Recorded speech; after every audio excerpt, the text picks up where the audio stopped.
This is Peter, And this is Tom. and you're listening to History Teachers Talking Podcasts.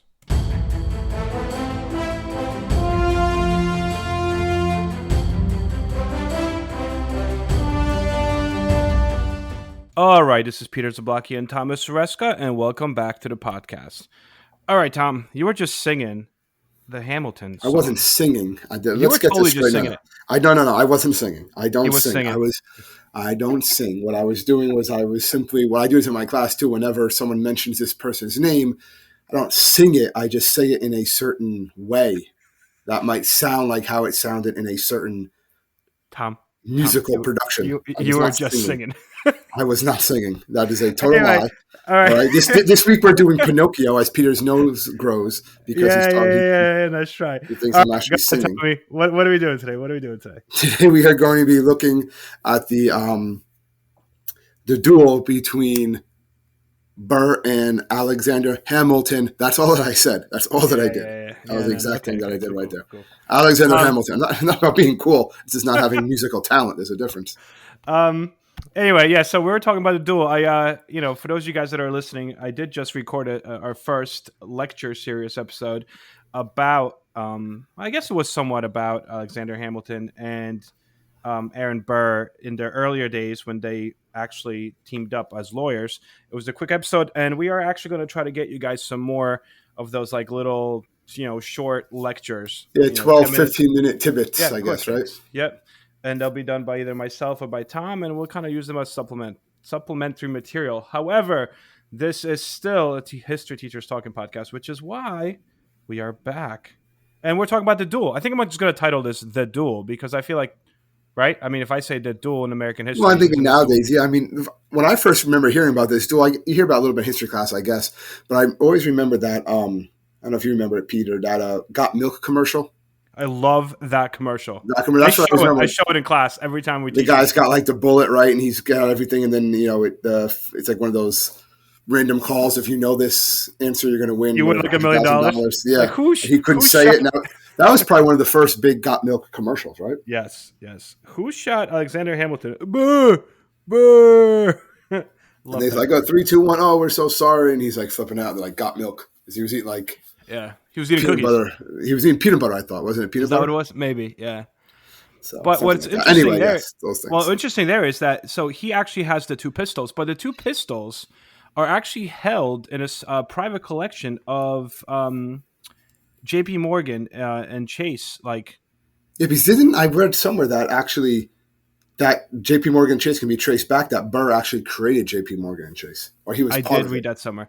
I actually did read that somewhere, and they actually hold in their private collection the pistols, the pistols, the murder weapons, basically. The murder weapons, crazy. So let's talk about this. Let's talk about this duel, the duel. I guess I think we're also going to get into a little bit about Burr and what happened to him afterwards because things really just went downhill for Aaron Burr after this. Well, yeah, I mean, he shot somebody, so I don't have any sympathy for the guy. But yes, I get what you're saying. He also shot somebody while he was the vice president of the United States. Yeah, imagine that now. Like the vice president shooting people. Although, isn't that what happened with Bush and Cheney? Didn't Cheney shoot somebody in the face with a shotgun, and then the guy apologized? The guy apologized to Cheney for being in his way, for getting in his way. Yeah, yeah. I was like, what is happening? Little different. He wasn't trying to kill anybody, but yeah. Well, that is true. Well, I guess we'll figure out if these guys were trying to kill each other or not. So yeah, that's what he's debated too. I guess right. All right. So Alexander Hamilton, just quick background. Obviously, he's a very popular figure today due to the fact that there is this very famous musical, which my son and my wife are actually going to see in a couple of weeks. So they're very excited. Well, he's on the $10 bill. Did you just say that he's on a $10 bill? Yes. I heard he's getting off of the $10 bill. Well, he's on it as of today. He is still on it. Yep. So yeah, I'm hearing rumors. They're not going to take him off. The musical's too popular. That's like crazy. How the media. All right. Anyway, let's do this. So Alexander Hamilton, born in the Caribbean island. We don't really know when he was born. We think it was like 1755 or 1757. What we do know is that he joins the Continental Army in the American Revolution, becomes essentially like George Washington's right-hand man and like adopted son, more or less. Definitely his personal aide. 10 years later, Hamilton serves as the delegate to the Constitutional Convention. He is eventually appointed as the first Secretary of Treasury under President Washington, and it was really the founding father of our modern economic system Yeah, basically, yeah. and monetary policy. Absolutely. So this guy is considered by and far one of the most influential founding fathers. He is also a staunch federalist, meaning he believes in a very strong federal government. He kind of looks at Remember, he writes most of the Federalist Papers. yes, yeah. And He's the guy that's like, we need a constitution. We need a yeah, well, constitution. in the Federalist 70, he talks about how you need an energetic and strong executive branch. Like he's basically laying the groundwork for the presidency. Yep, In those essays. Yeah. yep. Aaron Burr, born in New Jersey to a wealthy family in 1756, very gifted. They said he was super smart. Graduated from Princeton at the age of 17. Also joins the Continental Army in 1775, and fights during the American Revolutionary War. Afterwards, he is elected to the New York State Assembly and eventually serves as a state attorney. I think their beef really starts in 1790 when Alexander Hamilton his father-in-law runs for U.S. Senate, and this is kind of where Burr defeats Alexander Hamilton's father-in-law. So it's 1790, and that apparently kind of starts this idea of Hamilton not necessarily because they knew each other. Like I know you talked about in your little lecture series. Yeah, they worked together before. Yep. There was some other things, and there was a duel actually earlier in this. Like this is something very common, but Hamilton actually was going to fight a duel with James Monroe. And it was actually Burr. And it was actually Burr who talked them both out of it. They was all scheduled. Burr was Monroe's second, like the second person that's supposed to organize a duel and try to negotiate a truce between the two. And he actually did. He negotiated a truce. He said, "Listen, you're both being childish. Just knock it off." And they're like, "Yeah, okay, fine." So he actually stopped a duel between Monroe and Hamilton years earlier. And that's it actually does happen. He actually is in the duel with Hamilton later on. Right. That's pretty ironic. Really, because he felt Hamilton just ruined his political career, right? Yeah, and we'll get to that. And also, what's interesting here is that the two men, basically, they both settle in New York City, so they are hanging out in the same circles. They're both considered very known statesmen, and at the same time, while I would say Hamilton's more popular than Burr, and Burr also represents more of the Jeffersonian ideas. He represents the second real political party in the United States, which is the Democratic Republicans, versus Hamilton's Federalists. So they're on the opposite sides of the aisle, but they are definitely hanging out at the same parties. They are both attorneys. Like these people know each other. So Hamilton essentially gets kind of upset at Burr when Burr defeats his father-in-law in 1790 for U.S. Senate.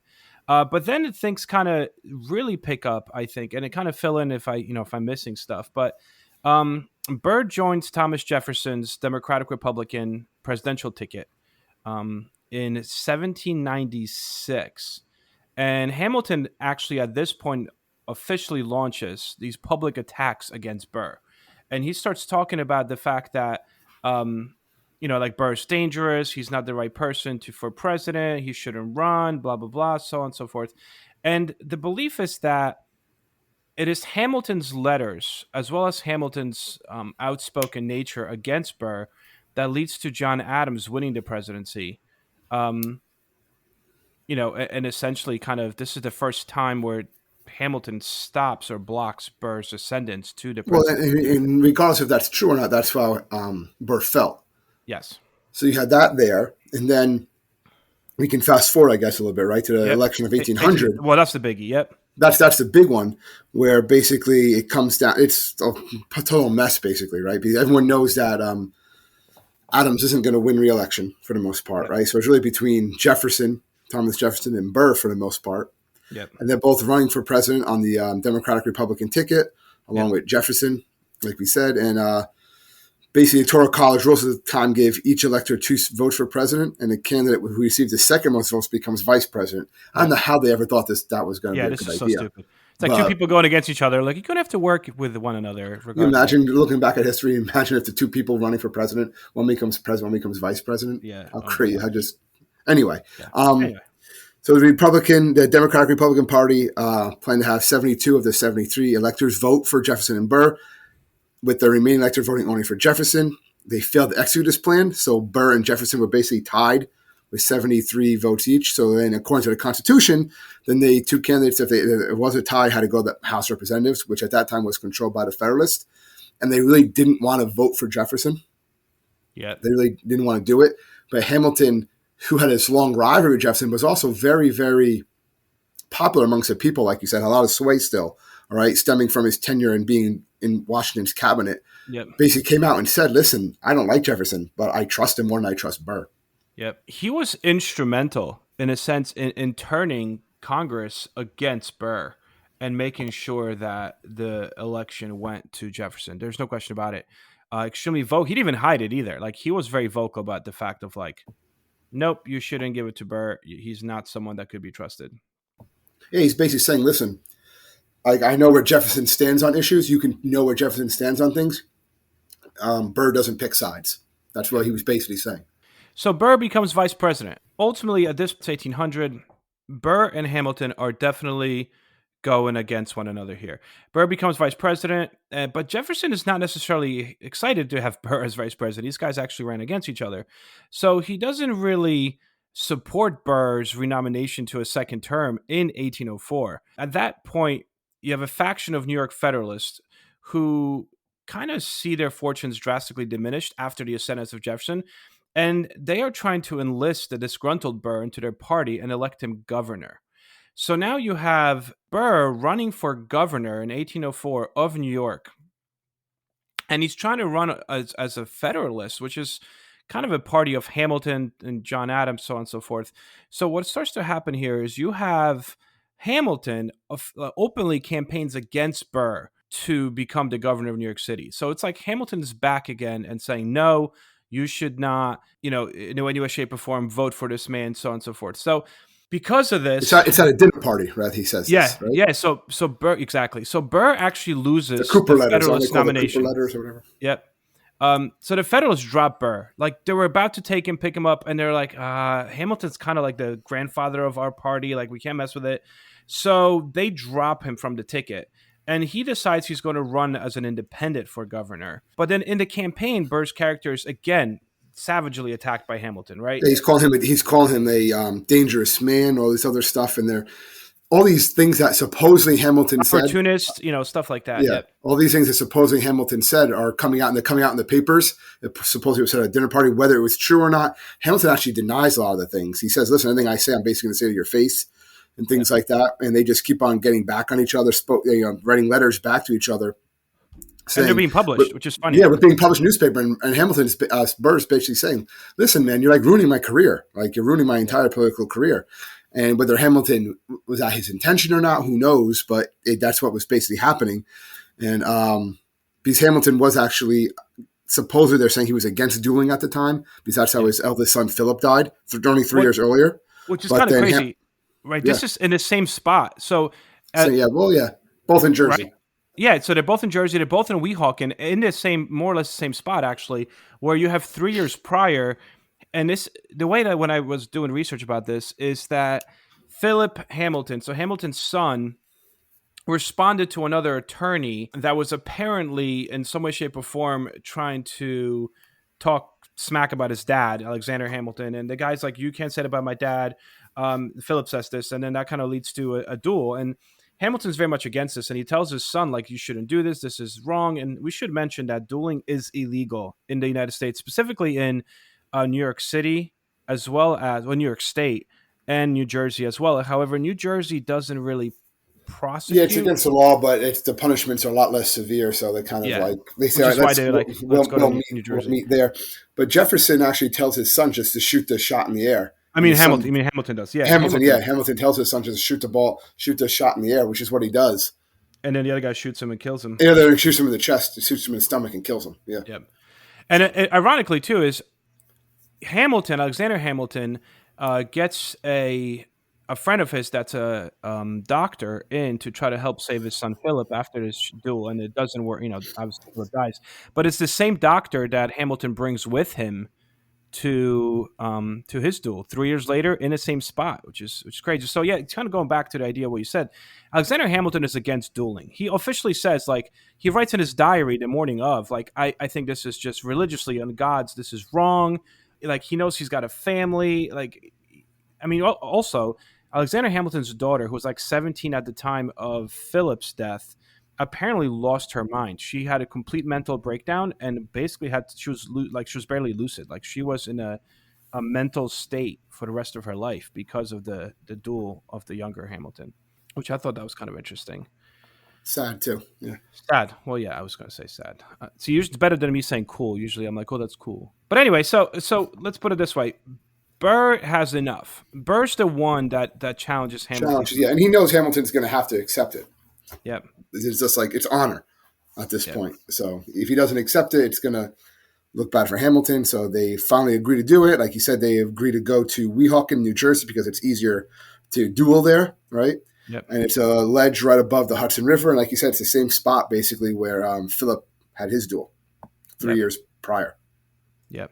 So they both kind of row out there, right? They leave Manhattan. They try to keep it a secret. They have to keep it a secret because if it gets, known, they know there's going to be a lot of people there. They're going to get in trouble. Plus, these are super known people. Like, yeah, like these are celebrities. This is the vice president and one of the founding fathers. Yes, like, super known people. And they're going to go stand on a ledge and shoot at each other. So it's going to be a spectacle if people find out about it. Yep. And they leave from separate docks. They get rowed there on July 11th, 1804. They're rowed there at 5 a.m. They said they were rowed by 4 men. Each were rowed by 4 men, so 4 men with each person. And I think Hamilton, based on what I read, Hamilton's the one that brought the guns because he was challenged. The challenge, the one who's challenged, it gets to bring the guns. Chooses the pistols, right? Yep. So he brought the pistols, and then they were like these. They're pistols made for dueling. They were made specifically for that. Yeah. So Burr arrived first, they said. Hamilton was like 30 minutes late. They're both accompanied by their seconds. Basically, this is the crazy thing.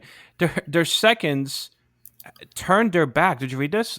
No one actually saw them shoot each other because all the seconds and everyone turned their back to it, so they don't see it.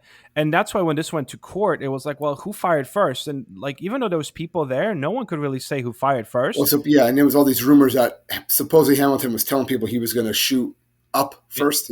He was going to like just shoot a shot away. Whether he was going to do that or not, who knows? But then they were saying that there was Burr was actually practicing shooting weeks prior. As soon as this was accepted, he was like basically doing target practice in advance of the duel in the Manhattan Soho neighborhood because he wanted to kill Hamilton. Like he was legitimately like, that's it. And then he also wore what he thought was going to be a bulletproof vest. Did you read that? He put that in his. So he was like he was more prepared. But then they're saying Hamilton was using this hairspring trigger on his thing, so it was like a lot less pressure to shoot the shot off. That he was why was he wearing his glasses if he wasn't trying to get a good shot, a good aim? Yep. But I was saying no, he was putting his glasses on to make sure that he could just shoot away, shoot to the side if nothing else. So I don't know. It's one of those things. You're never going to know. You're never going to know. Apparently, the shot though went over Burr's shoulder and it, like hit a tree branch right by like past his head. So it was close enough. Apparently, from like the Burr's perspective, like he literally felt the bullet like shoot right past his head. In his defense. But anyway, so these guys are both Revolutionary War heroes, just so we're on the same page. Like, they know how to shoot a pistol. They probably haven't shot it since the 1780s, though. Well, yeah, but they know. It's been a while, and they're not as young as they once were. True. So anyway, they both stand there 10 paces apart. Hamilton aims his pistol, and then, as you mentioned kind of briefly before, Tom, he tells everyone, hold on a second, because he wanted to actually put on his glasses. So he puts on his glasses. And they said that's probably what freaked out Burr a little bit more. Like, why is he putting on his glasses if he's just going to shoot away? Right, and that was exactly it. And that kind of, they said that for Burr, that was almost like a sign that maybe potentially Hamilton was intended, if you have these two guys, you're taking a big risk if you're just going to shoot away when the two guys are like, first of all, I'm not going to any duels. But if I know the other guy's going to be shooting at me, I'm not just going to waste my shot. Like, if you're going to waste your shot, why don't you just like come up with a negotiation so you don't have this duel to begin with? I don't know. Yeah. The whole idea of honor and stuff like that was just different. And we really don't know. We don't know who shot first. We know for a fact that obviously one missed and the other one didn't. I mean, we know because Hamilton misses. Obviously, Burr did not miss, and he shot Hamilton in the abdomen, right by his hip. Yep. fractured his rib, tore through his diaphragm and liver, and it lodged in his Yep. spines. It was like, that's it. He wasn't recovering from this as soon as it hit him, especially back No. in 1804. Absolutely. And just to kind of go back to what I was saying before, it was prearranged for the seconds and everyone else that was there. It was prearranged for them to have their backs turned. And the reason for that is so that way they could testify, because remember, this is illegal, right? So they could both testify that they saw no fire. Like, that's the Yeah. idea. Like, don't look, so that way They you can't can. be witnesses. Yeah. Exactly. So this was done on purpose. And because of that, we really kind of don't know. Joseph Ellis, who I've read numerous books by, and you have as well in college, obviously, Tom, because we were in the same classes. But Joseph Ellis, a very prominent historian about this time period, based on his research, deduced that Hamilton probably did fire his weapon first. However, he missed Burr. The question is, did he do so intentionally or did he do so by accident? I guess we'll never know. Hamilton gets hit, falls to the ground, and He knows from he's what I dead. read, I mean, he's lives for 31 hours, but they yeah, said he knows he's not. It's a fatal wound. That's it. He's done. So he pretty much survives. They bring him back to his home. He's surrounded yeah, by his family. He dies the next day, July 12th, 1804. And there's a lot of grief, a lot of outpouring of grief, not just from his wife Eliza. Obviously, that was a big deal. She's going to write a lot of letters and stuff like that.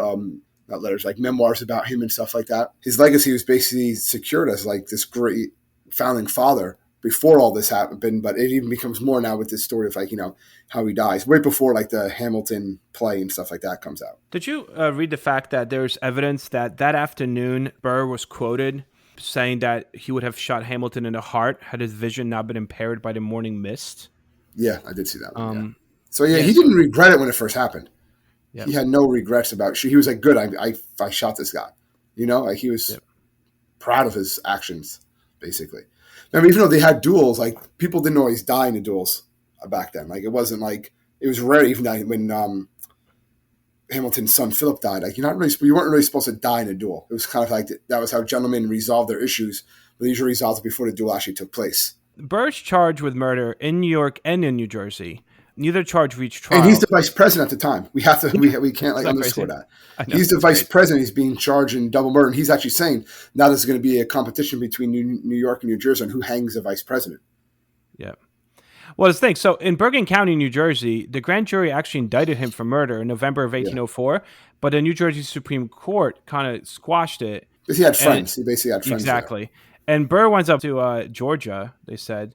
He stays on this like France plantation. So here's the vice president hiding. All the media, like AKA the But newspapers, he at had the to time come were like, back. He had to come back to Washington because he's the vice yep, president. yep, So he couldn't hide out there forever, basically. yeah. He was recalled to DC. Yep, Yeah, so he does come back because he has to. crazy. Great. Yeah, he actually presides over like an impeachment trial of some Of a Supreme senator. Court justice, yeah. And he Yeah, winds up giving a filibuster, which is different at the time. It's a different type of what it's for, but he gives a filibuster at the time too. and this is where it becomes obvious that his political career is over. So what he Yeah, he's does is done. he packs up his things and he decides to move out west to the Louisiana Territory. Oh, people hate him. Yeah, he can't really have show his face and stuff like that. Yeah, but he's Yeah, still looking to be politically active. He still wants. He really thought after this duel he was going to revive his political career. Look, I proved that I'm a good person and stuff like that. I cleared my name, but public opinion was like, no, you killed Alexander Hamilton. No, we don't like you. yeah. Like that's it. We should also bring up the point that Alexander Hamilton was not universally liked by everyone. No, and he had a lot of scandals, obviously. Yep. And I think that this made him a martyr, 100%. Like this kind of solidified Alexander Hamilton as one of the greatest founding fathers. But at the time of when he was alive, I mean, not only was his political career was all but over, but he was also kind of very much in debt. You had Hamilton. They had to start a trust. They actually started a trust at his funeral for his widow and children. So what does Burr do when he when he goes out west, which is kind of a crazy story in itself? Well, he really thought so. People who support Burr, because I read an article I read that forget Hamilton, Burr is the real hero.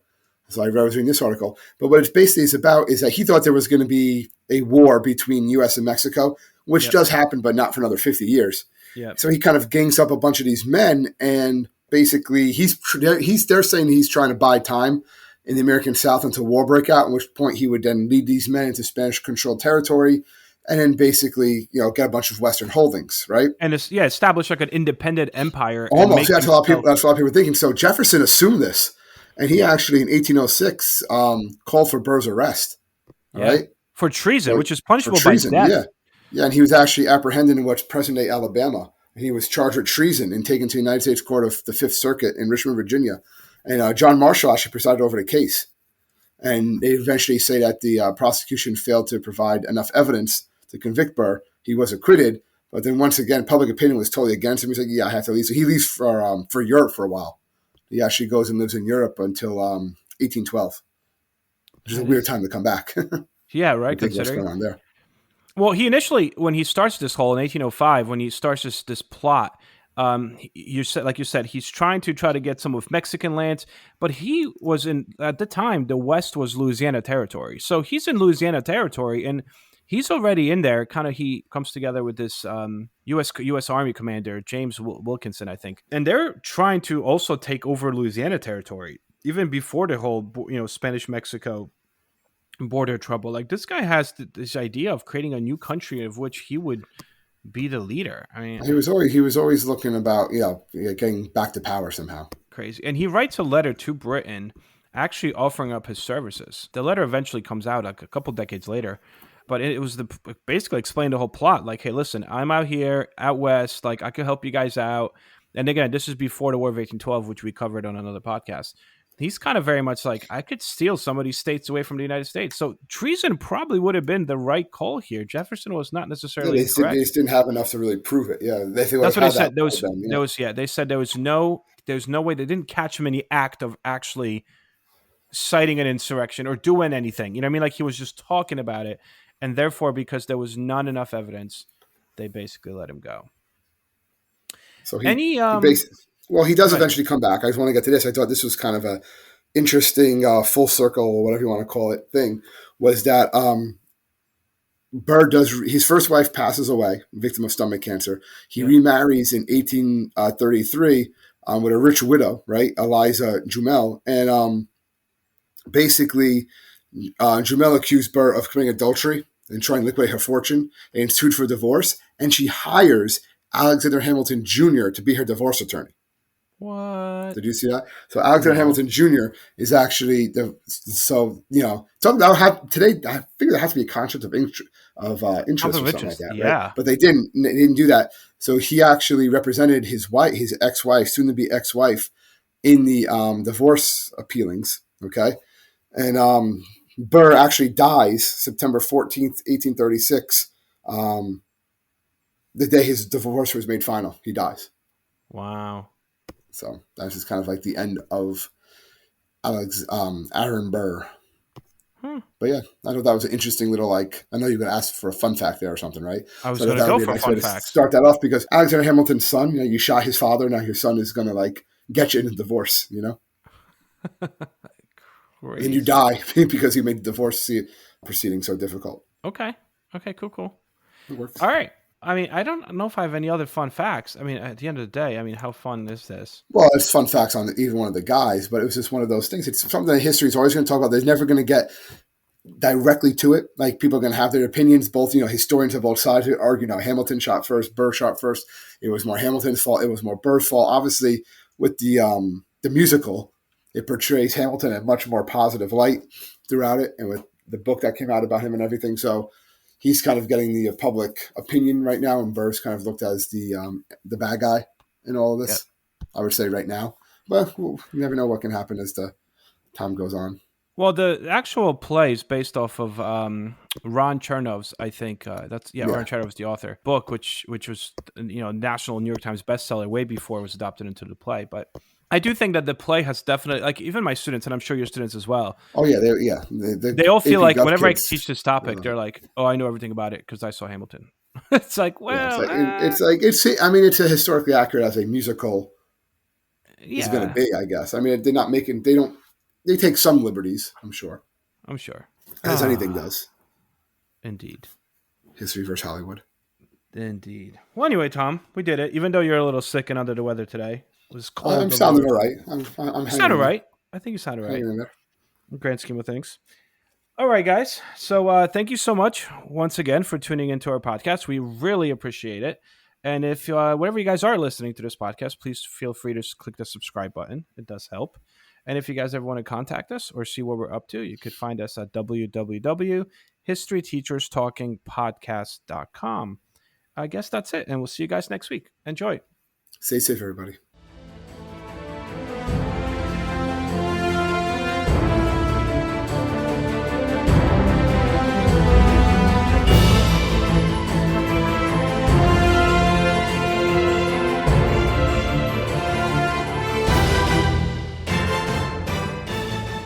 I hope everyone enjoyed our podcast, and if you would like to email us, you can do so at historyteacherspodcast@gmail.com.